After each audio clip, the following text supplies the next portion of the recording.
Hello and welcome to Gaderian's first ever podcast slash video forum webinar thing. I'm your host, Vaz and Yol. I am the Gaderian server host and a royal general for the Clan of the Unbound. I'm also joined here by a few different people, as you might see on the screen. Start off with, we have Kezrin. Hi everyone, I'm Kezrin, the Gaderian Chair Dragon. I'm also a server admin and a leader of Guild and Fire Clan. Yes, my name is Anubis. I am one of the leaders of the clan Giza. I'm also one of the Tarragons of the Gaderian. Hello, I am Jalik, serving as a Queen's Guard in Clan Unbound and a Tarragon in Gadea. Hi everyone, I'm Xylov. I'm Clan Deputy for Guild and Fire. I'm a Tarragon and a server for Gaderian DoD server. Hello everyone, I am Singvendine, a speaker for Clan Unbound and a Tarragon on the Gaderian server, as well as a server admin and head of house over on Unbound. And then to also mention, we're joined by Mickey Rose and Vim Lira. Mickey is from the Guild and Fire. She is a Sentinel and is also one of the Gaderian server admins. Jarlik is you already introduced yourself, Jarks. Sorry. Vim is one of the speakers for the Clan Unbound as well, and is a newly appointed Tarragon for the Clan of the Unbound. She's also one of our server admins. Alright, so to kind of start off this first seminar, we wanted to talk about the history of Gaderian and why it was actually founded. So when the Unbound were still part of the Serpent Circle, which was an older kind of federation, we were working with about 6 other clans. And then the leaders of that federation decided that it wasn't worth supporting the game anymore. So we kind of struck out on our own and started to recruit the clans from the Serpent Circle that were willing to join us. And we ultimately branched out and were able to find the Guild and Fire and the Giza, along with other clans. And I think we totaled at one point about 11 clans total. But now we're back down to 3 as the game's activity is kind of slumped. And then I'll go ahead and hand it off to Kez, because she was actually the Guild and Fire are one of the actual founding clans of Gaderian as well.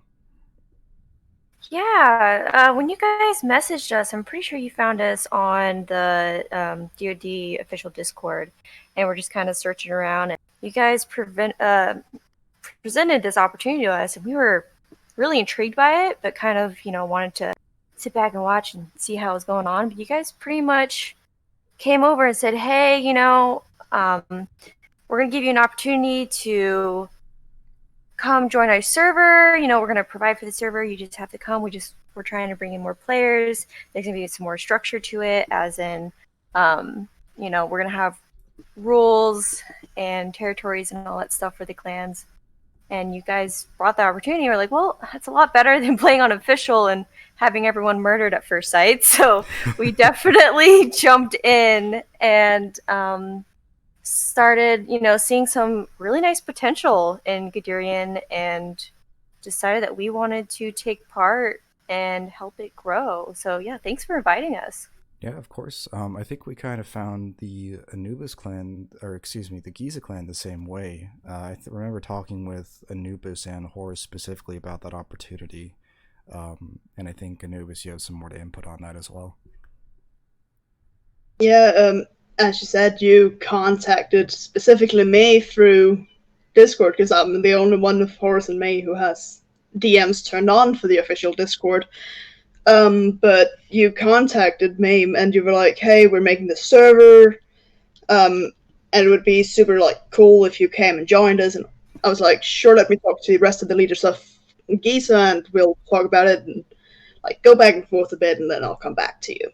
Which then of course ended up with us being here, with 3 out of 4 of our leaders in the server itself. And then the Unbound are an actual founding clan of Gaderian. So Jar has been with us for probably the better part of a year. Same with Zin, Vim. So we'll go ahead and hand it off to them as well to talk about their experience in the Federation. And then we'll also go down to Xylev, who is the second in command for Kez of the Gildan Fire. Well, the Serpent Circle were a lot of fun. A lot of clans gathered, and it was sad to see that it went off, but stuff happens. And then the decision from Vasin and the Queen to make a server of collections of clans for themselves were a fantastic idea. Why throw something good away when you need it? And it's been a lot of fun since. Meeting a lot of new people, hanging out, playing the game. Fun to see. On my part, definitely been interesting, but when I first heard the idea, I wasn't really sure what to think. I'm pretty bad with new people, or really nervous around new people, so a collection of dozens, if not even hundreds of new people to make connections with had me kind of on the edge a little. But it's turned out pretty alright. Everyone's been friendly, and we're able to talk things out really well in this assembly of ours. So, no complaints, really. Wonderful. Thank you for that, you two. We also are joined by two people that aren't able to talk with us, so I'm going to read out what they had to say about this real quick. From Vim, from the Clan of the Unbound, she said that personally, I have always very much liked the idea of being part of a clan conglomerate from the start of Gaderian. It'll be quite fun once Genesis is in game to make it feel like an immersive experience with all of the terms of war and land claims, and will bring a whole new world to the roleplay we do here as is. I personally am quite excited for what all this is going to bring, and how our clans and their lore will interact throughout the continued development in Gaderian. And that's kind of an important caveat to branch off as well. The Unbound is a very RP heavy clan. The Gildan Fire, we've kind of introduced that too, but it's not actually a required part of Gaderian. That was one of the issues that we looked into when we first founded it, because we knew that there were a lot of clans that were either PvE or PvP, so we decided, well, it would probably be very limiting for us to just do RP based only, so that's kind of something that we tried to avoid. I'm just kind of waiting on Mickey's response right now, but once they are able to get that through, we'll be all good, and then we can move on to the next topic. Yeah, to add on to that, it's a lot of fun doing role playing. We've just been doing it kind of in text and a little bit in game right now, but once we get more emotes and all that, it's gonna definitely broaden a lot more. But there's the great thing about this federation is that every clan kind of has its own specialty. We have our nice role-playing specialty clan. The Gildan Fire clan is a lot more the social-based, just here to have a good time on that front. And what we're kind of planning on in the future is to have a whole bunch of different types of clans that are kind of under this big umbrella that provides opportunity for a whole bunch of new people, no matter what their interests are. They're always going to find a clan that they're going to kind of vibe with when they get in here. So we're kind of proud of that, right? We're pretty proud of our diversification and different types of goals for each clan. So. I would 100% agree with that, and I actually got Mickey's response here, so I'm going to read it real quick. But Mickey says, I was late to join the DoD bandwagon, so Gaderian had already been formed by the time I joined Gilfi, which is an abbreviation for the Gildan Fire. But I always liked the idea of friendly rivalry and having our own community to play with within DoD. It gives you a lot of opportunity to make friends and add some diversity to the game other than what the base game offers, and I think that's actually a really good point. Because to go off of what Kez said, the Unbound is actually a very structured, essentially kingdom that has noble houses and a queen. Whereas, and you can correct me if I'm wrong on this, Kez, it sounds more of like a shared social kind of structure with the Gildan Fire, and then the Clan Giza actually is based off of Egyptian lore, kind of applied to Day of Dragons. Yeah, correct on that. But yeah, so Yeah. oh, sorry, go ahead. No, you just.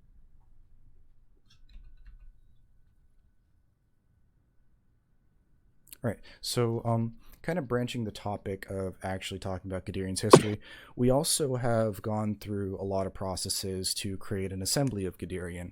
So the Federation is not just necessarily a collection of clans, but is also a combined government where each clan has 5 Tarragons to be able to put forward motions and essentially pass laws for the entire server. I may be the server's host, but my role really is just to kind of provide the server and facilitate it so that the clans have a space to express themselves. And that has yielded a constitution for us. And I'll go ahead and just kind of give the basics, is that it really is a mixture of principles from the United Nations and the United States Constitution. The wording is very similar if you actually read them. And we're actually debating 2 different articles right now, but I'll go ahead and pass the baton around real quick so people can talk about what they think of our draconic codes and how they have affected the Federation so far. Yeah, so I think it's a really good idea to have these draconic codes, just because it kind of establishes, some basic rules, some basic expectations that we want, in our gameplay, and gives us the chance to form those to give us a lot more, I guess, like better gameplay, better relations between the clans, so we're not always at war over things that we could have just discussed and made rules for. But also what's great about having the assembly here to help amend the draconic code, so we can always go back and change things that at first we thought worked very well, and then if it doesn't work after a while, we are always welcome to go back and change and make motions to change them and also vote on it. So it's a really good system that we have going here.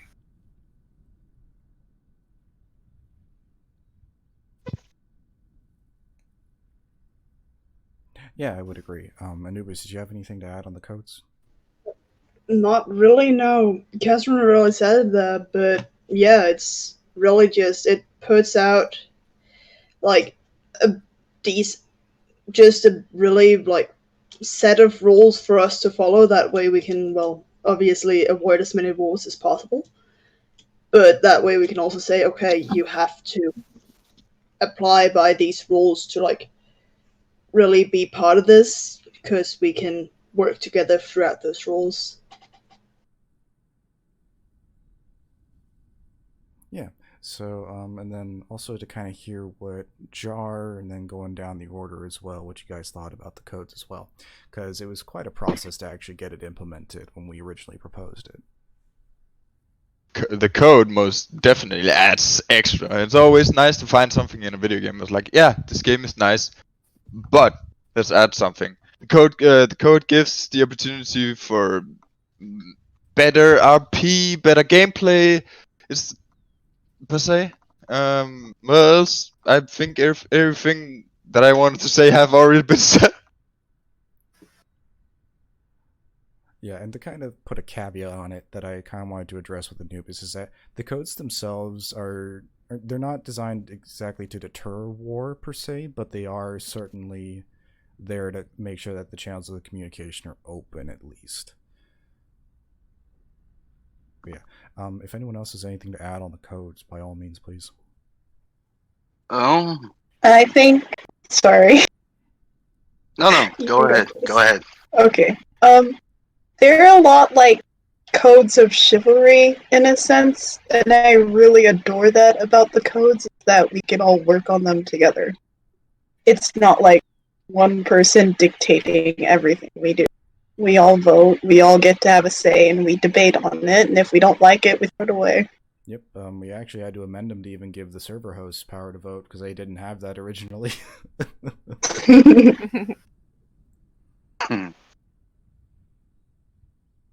For me, I'm appreciative of having a clear baseline to work from, and depending on how things work in the future, obviously we'll be amending and adding to them as need be. But so far, I think we've done pretty good.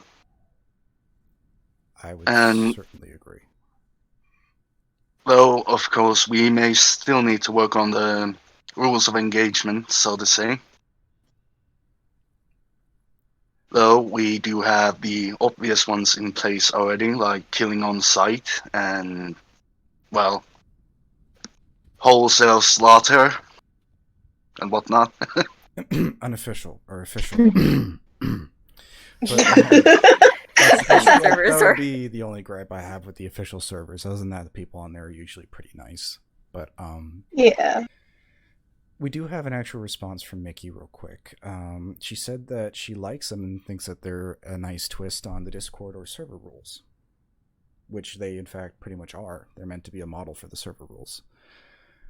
We actually have 2 articles being debated in the assembly right now as well. There are 6 articles in the original codes, and we're debating to add 7 and 8 right now. 7 being the nomadic rights, and then 8 being the addition of clans. So I've posted a more in-depth reasoning behind why I proposed these amendments, but I was kind of hoping to go through the order real quick and figure out what you all thought about them. Yeah, so the first one you proposed, Article 7, is nomadic rights.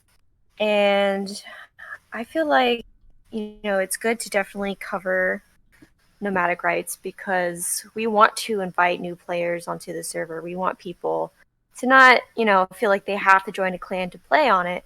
So that means, let's see. I think the Yeah, specific wording was like they shall have the recognition of the assembly or something. Not that they're an official clan per se, but at least that we recognize that they have the right to group.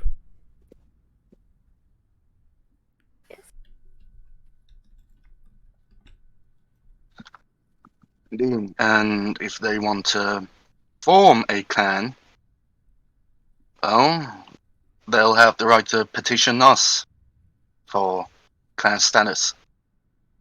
That is correct. And I think I don't know if I cut you off, Kez. Did I cut you off?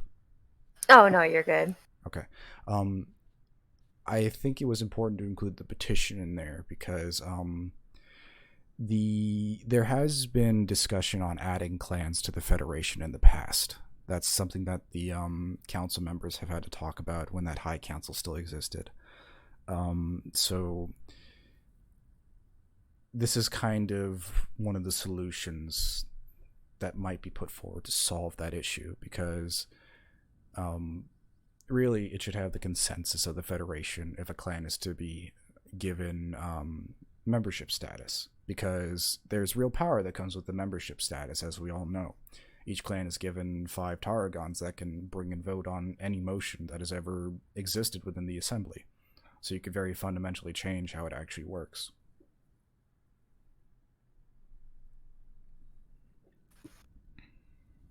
And put forward new ones. Yes, that's very true. And I guess that kind of brings me to Article 8, which actually goes through the requirements that someone would have to meet to be considered a clan and to be able to actually petition the assembly for membership. So that article really was designed to be very restrictive in its nature. I think one of the specific sentences I put in there, I kind of wish I had pulled it up, was that they have to be invited by a server host. So they need to have the endorsement of at least one server administrator. Thank you. Yes, I think that was an important thing because most of the server admins actually are Tarragons, so they usually know what the consensus of the assembly is around an issue like that. So it shouldn't be hard for them to gain the endorsement of an administrator if the assembly wasn't against them actually joining, if that makes sense. It does. So long as they don't behave in a manner that would raise antagonism against them from us, it's very likely they'll have a good chance of getting that endorsement, really. Yes. I know Kez and Zai, sorry. We've talked at length about this over DMs as well as in the actual assembly itself. So what were your thoughts about that? Yeah, we're definitely going to have to, the next 24 hours go back with debate about, the requirements, we have here, it says at least 10 dragons. We're going to probably go back and forth and see, because I know that, it's really easy to get a group together. It's just making sure that the people who make that group and want to become a clan are kind of ready for the responsibility that comes with it. It's not just kind of like, oh, I'm just going to join for a week. We're going to have just like, really small we don't plan for a week and then jump out. Yeah. Because that means like we have to redistribute territories. We're going to have to make room for people and make room for people in the assembly, make sure that they're actually dedicated to want to form a clan. There's a lot that goes with it. So we're definitely going to have to make sure that they know those requirements, they know what's coming. And that's something that we'll just kind of flesh out more as we debate this article. My worry is if the restrictions aren't refined that well and we end up with like 10 small-ish clans and they merge or split and we can't really keep track of them. But I don't think that will happen. That's really my only concern at the moment. It's a valid concern.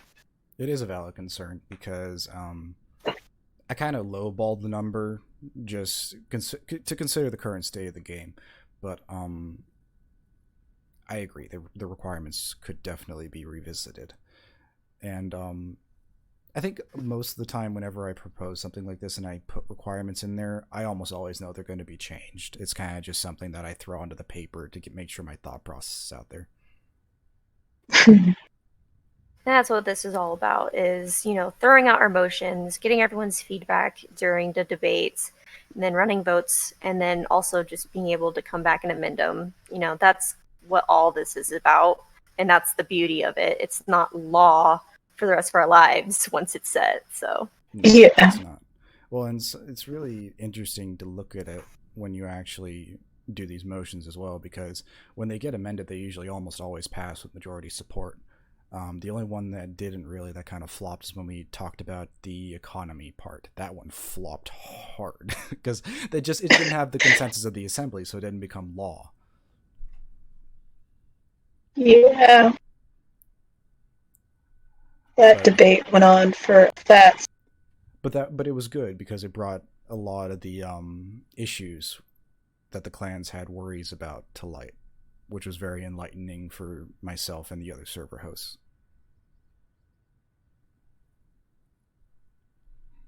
But yeah, so actually, when we're talking about territory, like you mentioned, Kez, we are waiting on the Genesis update. So Message from Mickey. Oh, thank you. Mickey has a question actually. Will we have a cap on how many clans we will have on the server? What about when clans become inactive and, quote, die? Will they no longer be recognized as a clan and their land redistributed? That is a great thing to bring up in the debates. I personally think that if a clan drops below that requirement, their membership should be conditional upon those requirements. Those aren't really concerns that we have had with Giza, Guild and Fire, or Unbound, because we're 100+ member clans. But I think for those smaller clans, the membership needs to be conditional on their continued activity. I know, Kez, I saw you queue up, so what were you thinking? And then we'll go to Anubis. If that was probably just my headphones making a noise, sorry. Okay, Anubis, if you want to go ahead. Yeah, no, Giza isn't exactly the biggest clan. We've also had a lot of people like go inactive here over the last couple of weeks, but we still have quite a bit of activity in the clan itself. Just not in the clan Discord, but in a private Discord server we're all in anyway. But yeah. Yes, and something to also keep in mind is that this kind of creates a two strains essentially of clans that are in Gaderian. The requirements pertain to naturalized clans that join Gaderian as nomads and then form a clan from a collection of nomads. Clans that are invited that are not originally part of Gaderian and didn't take the naturalization path wouldn't be attached to that rule. As for the cap on clans, I'm not sure how to answer that at the moment. I think that's a good thing to debate, because if it was to get larger than it is, we might have to amend how many Tarragons there are, because there's already quite a few. Also, if there's too many clans, the amount of land to give out should either decrease, or just simply be amended something. I would counter that, actually, because we don't really have a sense of scale for the maps yet, because we only have the 1x1 kilometers here. The Redwood isn't even a 1x1 kilometer at the moment, but I think territory. Like 500. I think they're 25 by 25. Do you remember what the number is, Kez? I think the entirety of like all of the biomes is supposed to be 20 by 20 kilometers.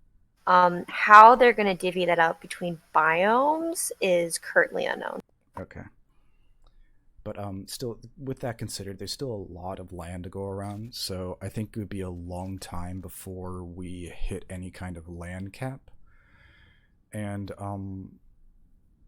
we also addressed this in the creation of clans, I think in Article 4, where we said no clan shall be created from the land without the consensus of another one that already owns that land, or something along those lines. So there is already protection against established clans and their land.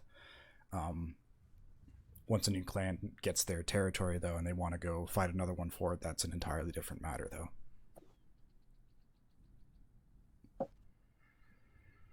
But with that update, we're also expecting a lot of improvements to fight mechanics, an actual breeding system, custom models, and of course the mega map. I'm going to go ahead and hand it off to Kez real quick, because you had a lot of thoughts and notes about the breeding side of the update. Yeah, definitely. So when we do get that mega map, it has been rumored that specific species of dragons are going to be spawning in specific biomes relating to their nature. So, for example, the ice wyvern will most likely spawn in the ice biome because the ice wyvern eggs need to be in a cold environment in order to hatch. So that's going to be very interesting. If we don't have the Kickstarter nurse dragons with us, it's going to be very interesting of how we're going to be what's that word? How we're going to be spawning people in our clans. Like, how are they going to spawn if they're spawning, in a biome that we don't have a territory in? How are we supposed to get them over to ours? It's all going to be pretty complicated, and that's what we're looking out for. We're looking out for the breeding mechanics of where they're going to be spawned at, what conditions that need to be met, and then also the stats that are going to be coming with it. And I just know that this is something that we're going to be wanting to do as an assembly, is gathering information. As soon as next thing gets dropped and stuff, we're going to be wanting to gather a whole bunch of information, see what's coming, and then we're also going to be looking out for things we're going to be very hopeful for. I don't know if anyone else has anything that they hope to see in the nesting mechanics. If you guys would want to jump in on that.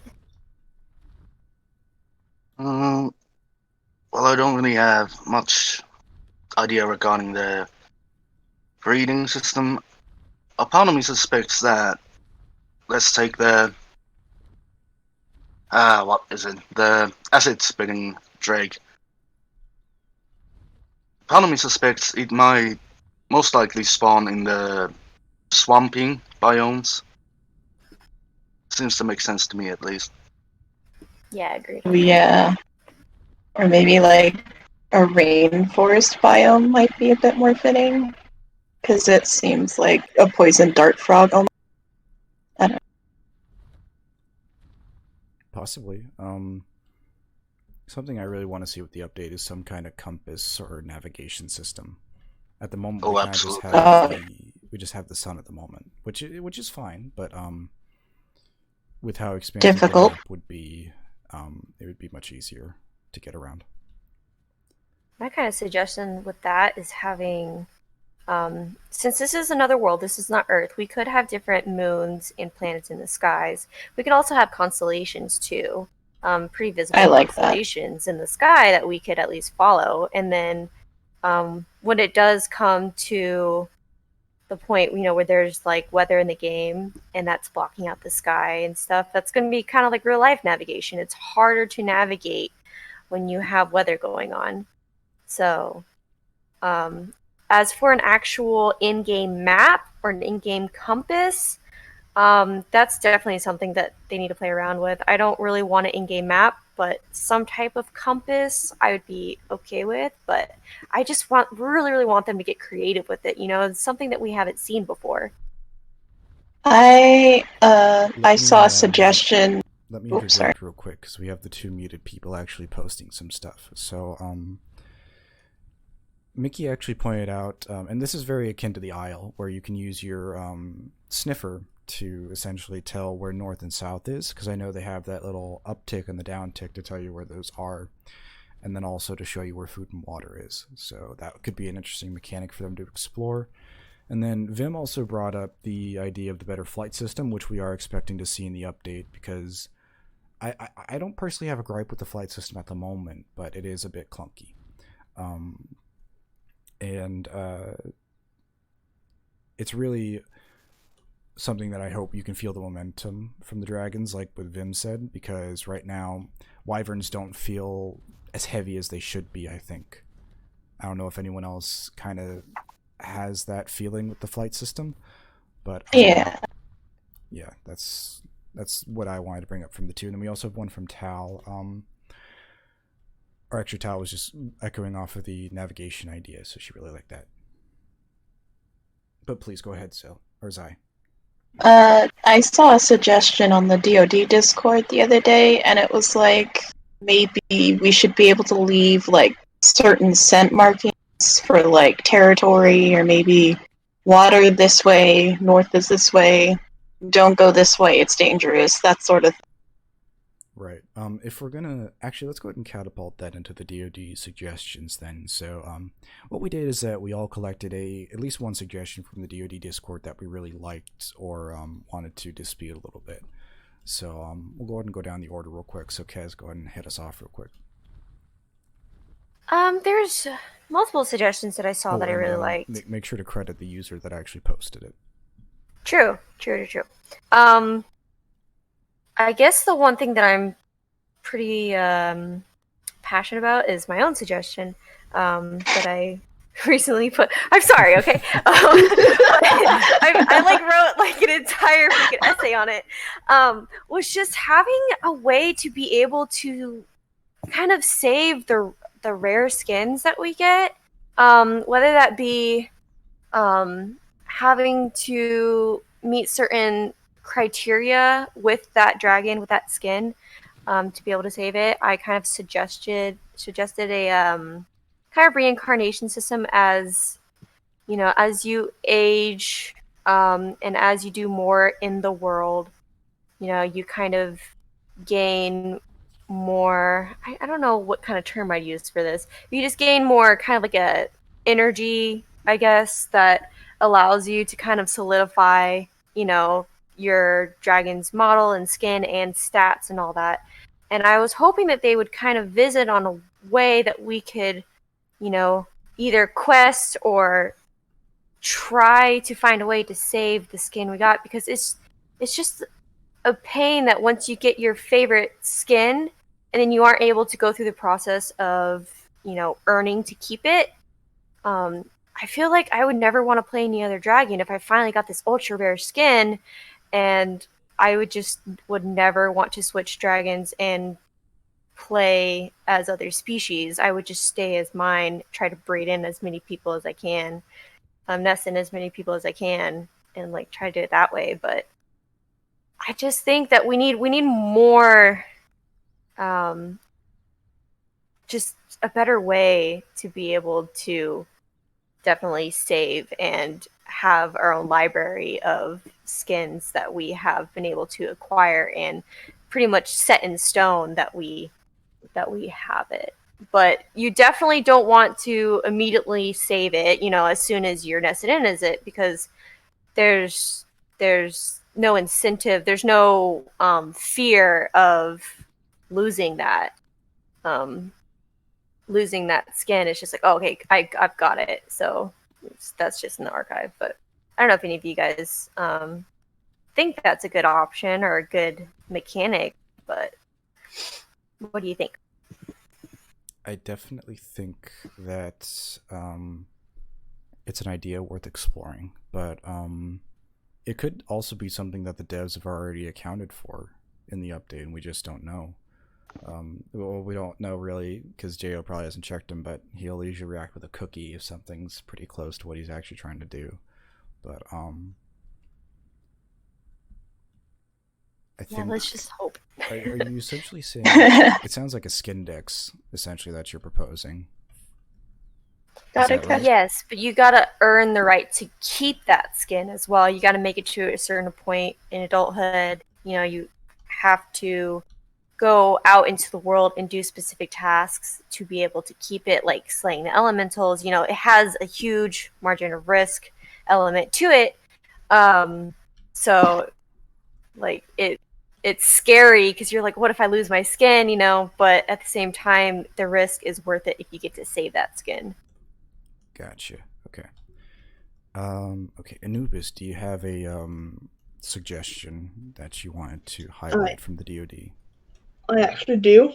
It's also something. The suggestion is made by SquidKit11. Okay. It's also to do with skin, but it's more of like a skin catalog. Not as much as you get to like keep the skin when you die, but more like when you die with the skin, you get to get the skin into this catalog, wherein it then adds to your collection that, hey, yeah, you've had this skin. I'm personally a collector. Also went to get every single DLC that is possible. Because I like having complete sets. And I just personally find it intriguing that, hey, yeah, if we could collect all skins, then there'd possibly be a, I don't know what's called, achievement connected to it over on Steam that, hey, you've collected all skins, here you go.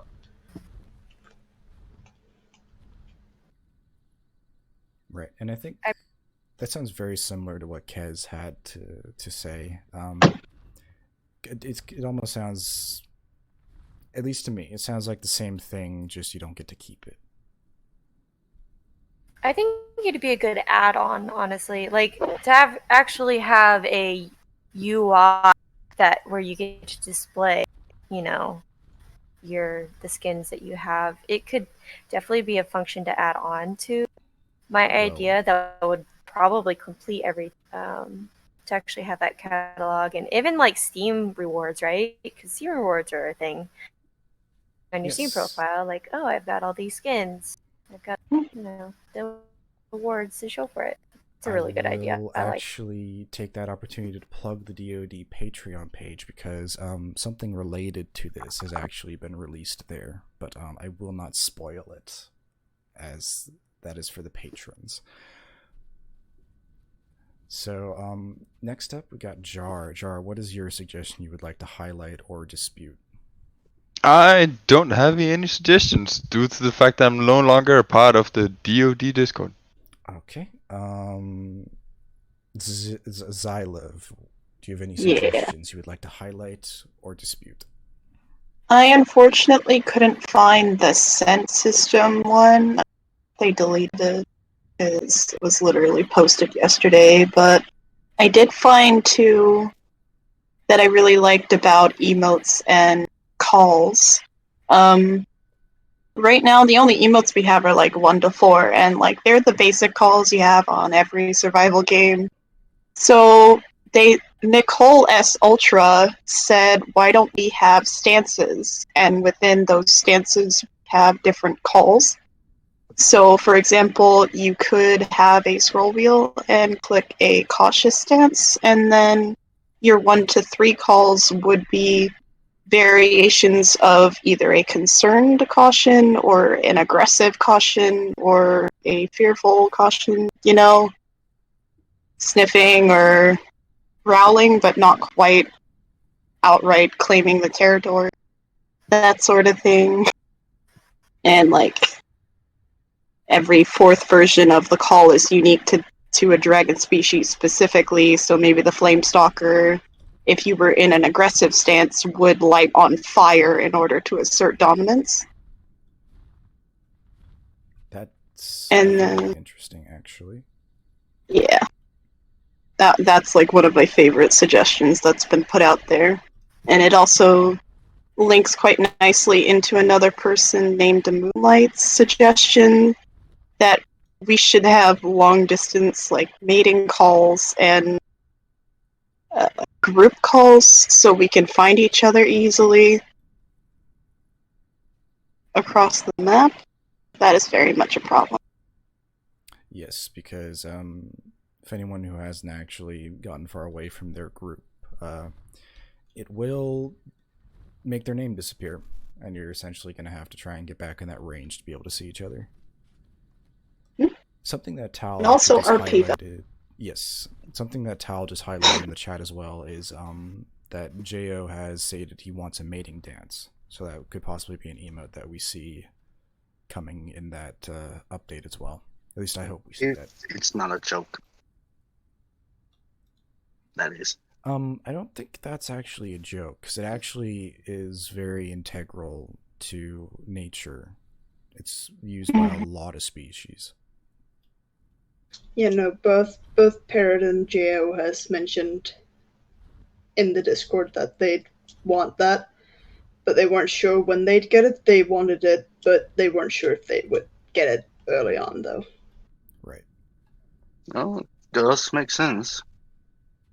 Yes, and Mickey just posted the scene from How to Train Your Dragon where Toothless is doing the chicken dance. I'm sure the plasmas will have something similar. It's gonna be funny.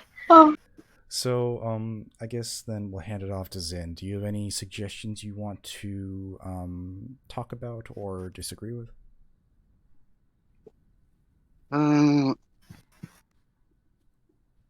No, can't say that I do. Alright. So, there was the one Lyra mentioned, that Horus mentioned, about the hybrid. And my hybrid boy. My hybrid girl? Mine. No. It's actually a suggestion from Horus from Clan Giza. To give the hybrid the possibility to have the bioluminescent bile element. It's an interesting one, honestly. I think there was also a justification she put on that one too. I can't see it anymore in the chat. Can you read it? Sure. Honestly, and maybe I've missed it, but I haven't seen a whole lot of hybrid bile suggestions. This may even be a suggestion itself, but I believe it should obviously have the bile of any dragon, depending on breeding. However, I also feel it would be quite a neat option to have a chance for the hybrid to have either element, the balance of course being similar to the nursing dragon, that in return either is weaker. It allows for an interesting plethora of surprises depending on who you cross, as well as some uniqueness. That's what she wrote. Interesting. So, well, hybrids have already been stated that they're going to be sterile. So, it'll be interesting to see how they actually tackle the mating mechanics for that, because they have to come from somewhere. Didn't Zhao state that they come from a wyvern? Did he? I didn't see A that. Yeah, wyvern and a capture a dragon. wyvern and dragon, yeah. Yeah, But early on, Jay stated that they came from an unknown wyvern and an unknown dragon, which then some of us Okay. has theorized could be possibly an extinct species of either wyvern or dragon. One of them at least, and then Gotcha. due to the egg being a hybrid, it would take longer to incubate, and thus the eggs could lay around the world. Or when players were to spawn in as a hybrid. I like the idea. I also think I'm starting to piss Anubis off a little bit.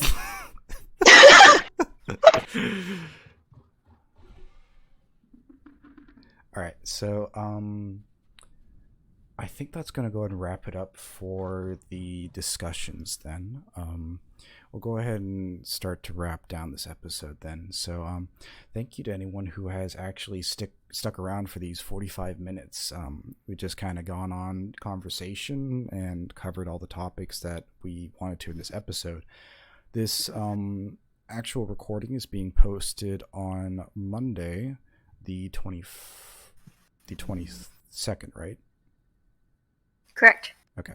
And then the next one we're going to shoot for the 29th. Any Patreon supporters that are at the tier that get this earlier are more than welcome to join us in these sessions. We don't really restrict it to anybody.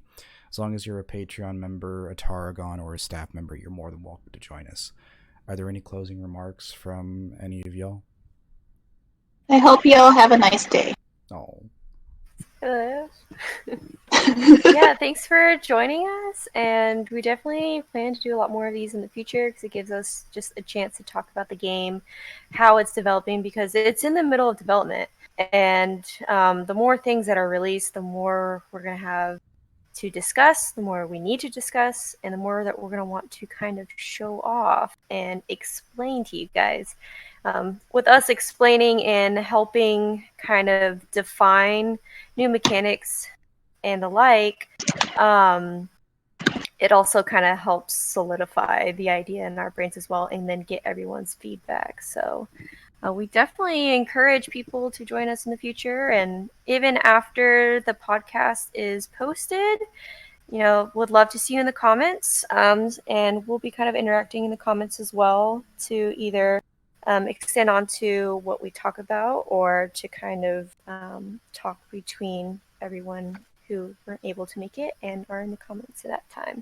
So thank you, everyone. Definitely. Yes, just a little post-side announcement. You should also be on the lookout for a special featurette from myself, Kezrin, Kunrari, the Queen of the Unbound, and a server host for Gaderian, as well as Vim. We're going to reveal a cute little project that we're working on for Gaderian specifically.